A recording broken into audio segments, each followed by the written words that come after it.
महादेव के पास इतना पैसा भी नहीं था कि वो उसका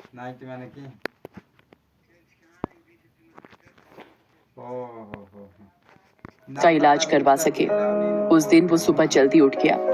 एक बार उसने सती के सिर पर हाथ रखा। उसे अभी भी बुखार था। उसने अपना मछली पकड़ने वाला जाल और बाल्टी उठाई और नदी पर मछली पकड़ने चल दिया। नदी के किनारे पहुंचकर उसने अपना जाल डाल दिया और मछली के फंसने का इंतजार करने लगा। वहां एक और मछुआरा छगन भी अपनी नाव पर बीच नदी में मछली मार रहा था। महादेव को देखकर छगन बोला, अरे बाबा, किनारे बैठने से बड़ी मछली नहीं मिलेगी। नदी के थोड़ा अंदर आओ तो हो सकता है कि कोई बड़ी मछली फंस जाए।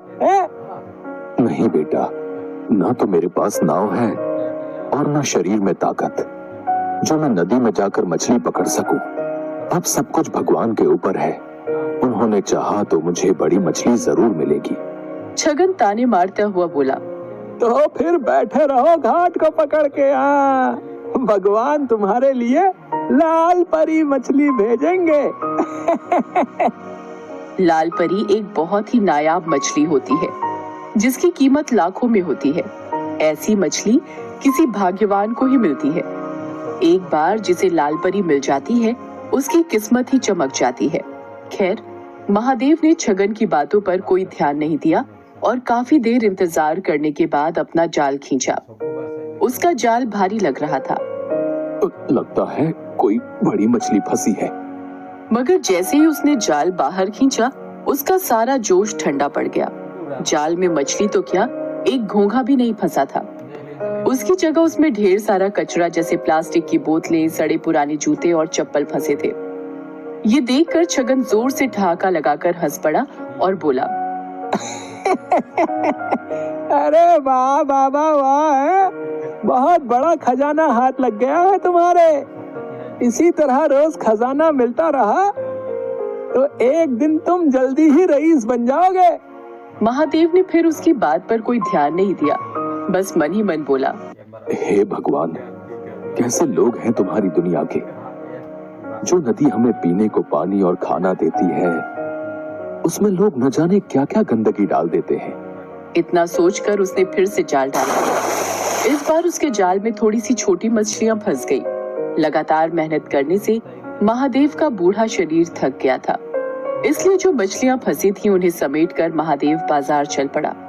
दिन भर महादेव ग्राहकों का इंतजार करता रहा, मगर छोटी मछलियां होने के कारण उससे मछली खरीदने कोई नहीं आया। बाकी के मछुआरे बड़ी बड़ी मछलियां पकड़ कर लाए थे। उनकी सारी मछलियां देखते ही देखते बिक गई। हे भगवान, शाम होने को आई है। अब तो बाजार भी उठने लगा है। एक भी ग्राहक नहीं आया। सोचा था थोड़ा सा पैसा आ जाएगा तो सत्ती के लिए खाना और दवाइयां लेता जाऊंगा। बेचारी बुखार से तड़प रही है। अभी महादेव ये सोच ही रहा था कि वहां एक आदमी आया और उससे बोला, बाबा, ये मछलियां कितने की हैं? बेटा, ये है तो 200 रुपए की, मगर मैं तुम्हें 150 में दे दूंगा। 150 तो महंगा है। मैं तो इनके केवल 100 रुपए दे सकता हूँ। वैसे भी बाजार बंद होने वाला है। अब कोई तुम्हारी मछलियां खरीदने से तो रहा, इससे पहले कि ये सब सड़ जाएं, इन्हें तुम मुझे 100 रुपए में दे दो। मरता क्या न करता। आखिर महादेव को 100 रुपयों में उसे सारी मछलियां देनी पड़ी। बाजार भी तब तक उठ चुका था। महादेव ने अपनी दुकान समेटी और वहां से घर चल दिया। अभी वो बाजार से निकल भी नहीं पाया था कि उसके कानों में एक आवाज आई, बाबा, इस कंगले की भी सुनते जाना। 3 दिन से कुछ नहीं खाया बाबा। दया करो बाबा, मुझ पर दया करो। महादेव ने मुड़कर देखा। एक अंधा अपाहिज सड़क के किनारे पड़ा कराह रहा था। उसकी दोनों आंखें खराब थी और दोनों पैर भी बेजान थे, जैसे 2 सूखे डंठल हों। महादेव को उस पर दया आ गई। उसने अपनी फटी हुई चादर उस अपाहिज को ओढ़ा दी और पास की एक दुकान से थोड़ा सा खाने का सामान लाकर उस अपाहिज को देता हुआ बोला, लो, खा लो। तुमने मुझ अपाहिज पर इतनी दया दिखाई। तुम कौन हो बाबा? महादेव उसे अपने बारे में बताता है। तब अपाहिज अपनी झोली से कुछ दाने निकालकर उसे देते हुए कहता है, तुमने बिना किसी स्वार्थ के कंगले की मदद की है बाबा। भगवान तुम्हें इसका फल जरूर देगा। लो ये दाने रख लो, कल जाल डालने से पहले इन दानों को नदी में छिड़क देना। महादेव ने दाने लेकर अपने पास रखे और अपनी फटी चादर उस अपाहिज को अच्छी तरह उड़ाकर वहां से घर चलाया। घर पहुंचने पर उसने देखा कि सती की तबीयत अब कुछ ठीक थी। ये देखकर महादेव को थोड़ी राहत मिली। उसने खाना बनाना शुरू किया। उसने अपने लिए थोड़ी सी मछलियां बचा कर रखी थी। उन मछलियों के साथ उसने आज खरीदे हुए थोड़े से चावल और आलू बनाए और सती को खिलाया। सती को खिलाकर सुलाने के बाद जैसे ही वो खाने बैठा, तभी वहाँ गांव का कुत्ता कालू आ गया। कालू को देखते ही महादेव के चेहरे पर मुस्कान तैर गई। वो कालू को पुचकारते हुए बोला, क्यों कालू बेटा, भूख लगी है? ठहर, अभी तुझे खाना देता हूँ। इसके बाद महादेव ने अपने बचे हुए खाने में से एक हिस्सा कालू के सामने डाल दिया। एक अरसे से महादेव ऐसा ही करता रहा था। वो जब भी खाने बैठता, तब कालू वहाँ आता और महादेव कालू के साथ मिलावट कर खाना खाता। खाना खाकर कालू वहाँ से चला गया और महादेव भी भगवान का नाम लेकर सो गया। अगली सुबह वो फिर अपना जाल लेकर मछली पकड़ने चल दिया। नदी किनारे पहुंचकर उसे उन दानों की याद आई जो कल अपाहिज ने उसे दिए थे। उसने उन दानों को नदी में बिखेर दिया और फिर वहां अपना जाल डाल दिया। अभी थोड़ी ही देर हुए थे कि अचानक लगा जैसे जाल में कोई भारी चीज फंसी है। महादेव जाल को खींचने लगा, मगर बूढ़ा होने के कारण उससे जाल खींचा नहीं जा रहा था। जैसे तैसे काफी देर की मेहनत के बाद उसने जाल बाहर निकाला। जाल को देखते ही उसकी आंखें चौंधी आ गई। जाल में एक बड़ी सी लाल परी मछली फंसी थी। छगन मछुआरा भी ये सब देख रहा था। लाल परी को देखते ही उसकी आंखें आश्चर्य से फट पड़ी। उसने मन ही मन सोचा, अरे बाप रे, इतनी बड़ी लाल परी है? अगर ये मुझे मिल जाए तो हफ्ते भर की कमाई एक ही दिन में हो जाए। इस बुढ़े से किसी भी तरह ये मछली छीन लेनी चाहिए। उधर छगन की दुष्टता से अनजान महादेव किसी तरह उस मछली को उठाकर वहां से जा रहा था। तभी उसे एक तेज धक्का लगा और वो बुरी तरह जमीन पर गिर पड़ा। मछली भी उसके हाथ से छूट गई। उसे छगन ने धक्का दिया था। उसके गिरते ही छगन तेजी से लाल परी को उठाकर भागा। महादेव चिल्लाया, अरे अरे चोर चोर, पकड़ो पकड़ो, वो मेरी मछली लेकर भागा जा रहा है, कोई पकड़ो उसे। मगर वहां कोई भी नहीं था जो महादेव की पुकार सुनता। लेकिन अगले ही पल ना जाने कालू वहां कैसे आ गया और भागते हुए छगन पर टूट पड़ा। उसने कई जगह छगन को काट खाया। छगन दर्द से चिल्ला उठा। उसका चिल्लाना सुनकर आसपास के रहने वाले लोग वहां भागे आए। इतने सारे लोगों के सामने अपनी पोल खुलने के डर से छगन लाल परी को वहीं छोड़कर भाग गया। तब तक महादेव भी वहां पहुंच गया। लोगों ने उस मछली को महादेव को सौंप दिया। मछली बहुत बड़ी है, इसे काट कर इसका थोड़ा सा हिस्सा मैं अपने लिए भी रख लूं तो भी बाकी हिस्सों की बाजार में अच्छी कीमत मिल जाएगी मुझे। ये सोचकर महादेव मछली को घर लाया और जैसे ही उसने उस मछली को काटा, उसके पेट से नींबू के आकार और सुर्ख लाल रंग का माणिक पत्थर रूबी निकला। माणिक को देखते ही महादेव की आंखें चौंधी आ गई। हे भगवान, इतना बड़ा माणिक पत्थर, इसकी कीमत तो लाखों में होगी। इसे पाकर तो मुझे सारी जिंदगी कोई काम करने की जरूरत नहीं पड़ेगी। ये जरूर उस अपाहिज के दिए हुए दानों का ही कमाल है। इस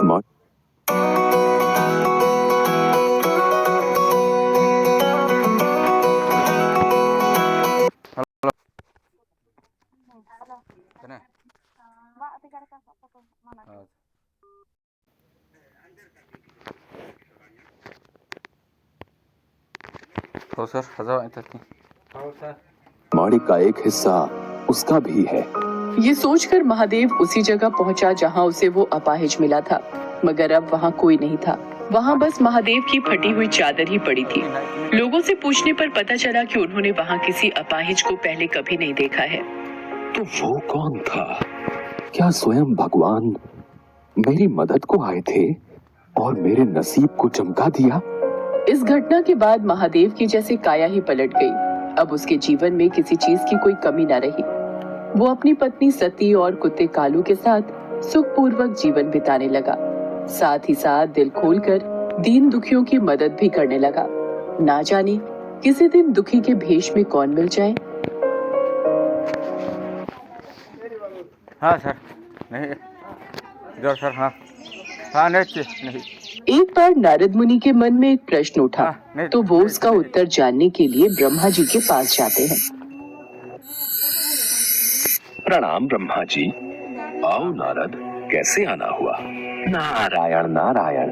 ब्रह्मदेव, मैं आज आपके पास एक प्रश्न पूछने आया हूँ। क्या नसीब का भी कोई खेल होता है? क्या मनुष्य के नसीब का भी कोई महत्व होता है? बिल्कुल देवर्षि नारद, मनुष्य का नसीब उसका भूतकाल, वर्तमान काल और भविष्य काल तीनों में ही महत्व रखता है। वो कैसे ब्रह्मदेव? कृपया विस्तार से बताइए। देवर्षि नारद, इसके लिए मैं आपको एक कथा सुनाता हूँ। सोहन नगर में दयानंद नाम के एक बहुत बड़े ज्योतिष रहा करते थे। उनके पास ऐसी विद्या शक्ति थी कि वो सबका भविष्य पढ़कर बता देते थे। एक बार ज्योतिष दयानंद अपने पास आए एक व्यक्ति का हाथ देख रहे थे। तब दयानंद का 8 साल का पुत्र वहीं पास में खड़ा था।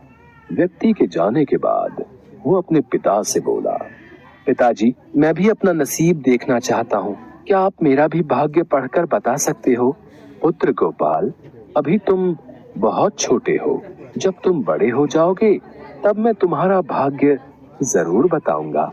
जाओ, अभी तुम जाकर खेलो। गोपाल के जाने के बाद दयानंद सोचने लगा, कहीं ना कहीं गोपाल ने सही बात बोली है। जब मैं सबका भविष्य बता सकता हूँ तो क्यों ना अपने बेटे गोपाल का भविष्य भी देख लो। ज्योतिषी दयानंद आंखें बंद करते हैं और अपने पुत्र गोपाल का आने वाला भविष्य देखने लगते हैं, पर उसे कुछ ऐसा दिखाई देता है जिसे देखकर वो चौंक जाते हैं। तब ये मैंने क्या देख लिया? ऐसा नहीं हो सकता। मेरे इकलौते पुत्र का विवाह एक भिखारी की कन्या के साथ होगा।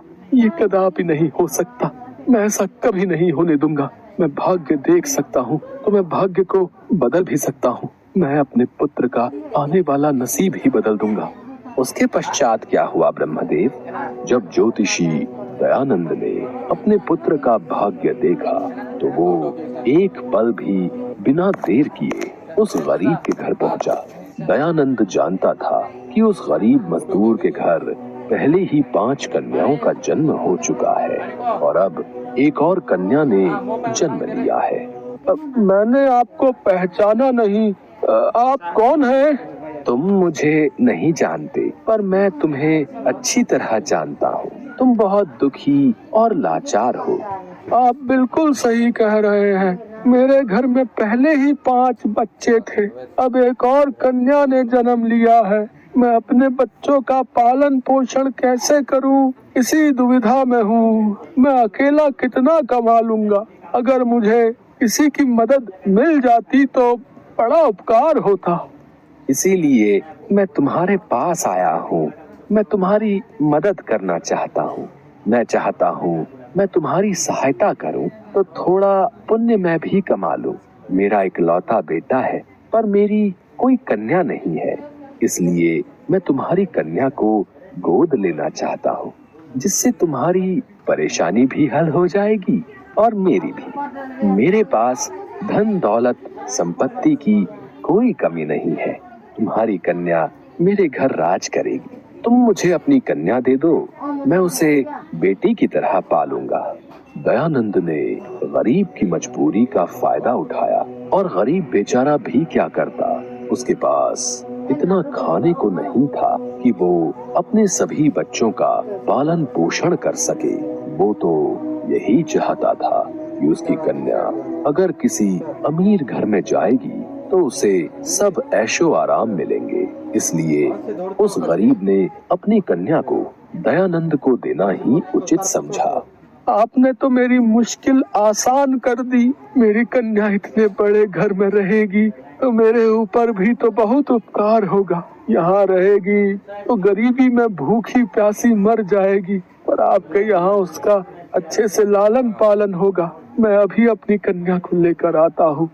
उसके पश्चात उस गरीब मजदूर ने अपनी कन्या को इस आस में कि वो एक अमीर घर में खुश रहेगी दयानंद को सौंप दिया।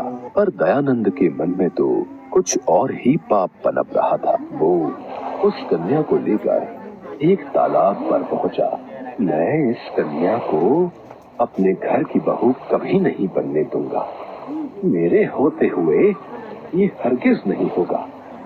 मैं अपने बेटे का भाग्य पलट के रख दूंगा। नारायण नारायण, मेरा तो हृदय बैठा जा रहा है ब्रह्मदेव, अति शीघ्र बताइए। उसके पश्चात उस दयानंद ने मासूम कन्या का क्या किया? दयानंद ने अपने पुत्र का भाग्य पलटने के लिए उस कन्या को तालाब में फेंक दिया और वहां से हंसता हुआ वापस चला गया। पर ये कहावत भी सही है कि जिसको राखे साइयां मार सके न कोई। उस तालाब में कमल के पुष्प थे। उन्हीं में से एक कमल का पुष्प तालाब में बह रहा था। कन्या तैरती हुई उस पुष्प के ऊपर आ जाती है और पुष्प के साथ ही बहने लगती है। तभी तालाब में एक मछुआरा मछलियां पकड़ने आता है। अरे ये कमल के फूल के ऊपर क्या है? इतना छोटा बच्चा, ये किसने बेरहमी से इस तालाब में फेंक दिया? ये तो रो रहा है। मैं इसे घर ले जाता हूँ। पता नहीं कैसे माता पिता हैं जो अपने बच्चों को पैदा करके फेंक देते हैं। इतना सुंदर और मासूम बच्चा है, इसे घर ले जाता हूँ। भगवान, मेरी भी कोई संतान नहीं है। ये आपका आशीर्वाद समझकर मैं ही इसे पाल पोस कर बड़ा करूंगा। और फिर वो मछुआरा उस बच्चे को अपने घर ले जाता है। ऐसे ही समय करवट लेता है और 20 साल बीत जाते हैं। दयानंद का पुत्र गोपाल अब बड़ा हो गया था। चलते चलते प्यास लग रही है। प्यास से गला भी सूख रहा है। वो सामने झोपड़ी दिखाई दे रही है। एक बार वहां चलकर पूछता हूँ, शायद पीने का पानी मिल जाए। सुनिए, कोई है? जी कहिए, मैं आपकी क्या सेवा कर सकती हूँ? कितनी सुंदर कन्या है, इसके चेहरे से तो मेरी नजरें ही नहीं हट रही हैं। बोलिए, क्या चाहिए? जी, मुझे पीने का थोड़ा पानी मिल सकता है? आप यहीं रुकिए, मैं अभी पानी लेकर आती हूँ। आपका नाम क्या है? जी, मेरा नाम सुनंदा है। सुनंदा, अगर तुम मेरी एक बात का बुरा ना मानो तो एक ही नजर में मानो मुझे तुमसे प्रेम हो गया है। अगर तुम चाहो तो मैं तुम्हें पत्नी का दर्जा देकर तुमसे विवाह करना चाहता हूँ। पर बेटा, हम लोग तो बहुत गरीब हैं। तुम मेरी कन्या के साथ विवाह करोगे तो तुम्हारे परिवार वालों को कोई आपत्ति तो नहीं होगी ना? मैं आपके आशीर्वाद से इसी समय विवाह करके सुनंदा को अपनी पत्नी बनाकर ले जाऊंगा।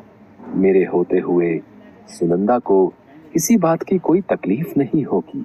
और फिर मछुआरे ने अपनी कन्या का विवाह गोपाल के साथ कर दिया। जब सुनंदा को लेकर घर पहुंचा तो दयानंद उसे देखकर बहुत गुस्से में आ गया। गोपाल, तू विवाह करके आ गया और ये किसे ले आया है? इस लड़की के परिवार के बारे में कुछ भी अता पता किए बिना तूने इतना बड़ा कदम कैसे उठा लिया? पिताजी, सुनंदा के पिताजी ने मुझे विवाह से पूर्व सब कुछ सच सच बता दिया था। इनकी यही बात मुझे बहुत पसंद आई। मैं कुछ समझा नहीं, तुम कहना क्या चाहते हो? आखिर ये लड़की है कौन? मेरे पिताजी एक मछुआरे हैं जिन्होंने मुझे पाल पोस कर बड़ा किया।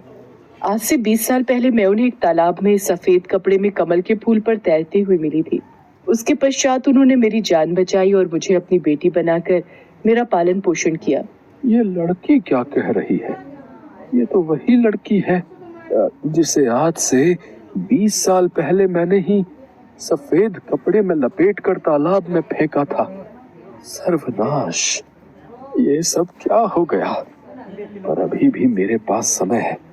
मैं इसे जान से मार दूंगा, फिर तो भाग्य पलट सकता हूँ। दयानंद के मन में एक बार पाप युक्ति फिर से जन्म लेती है। दोपहर के वक्त जब गोपाल काम पर गया होता है तो पीछे से सुनंदा घर पर अकेली होती है। यही मौका है इससे पीछा छुड़ाने का। सुनंदा कक्ष में सो रही है। ये सांप इसके कक्ष में छोड़ देता हूँ। सांप इसे काटेगा तो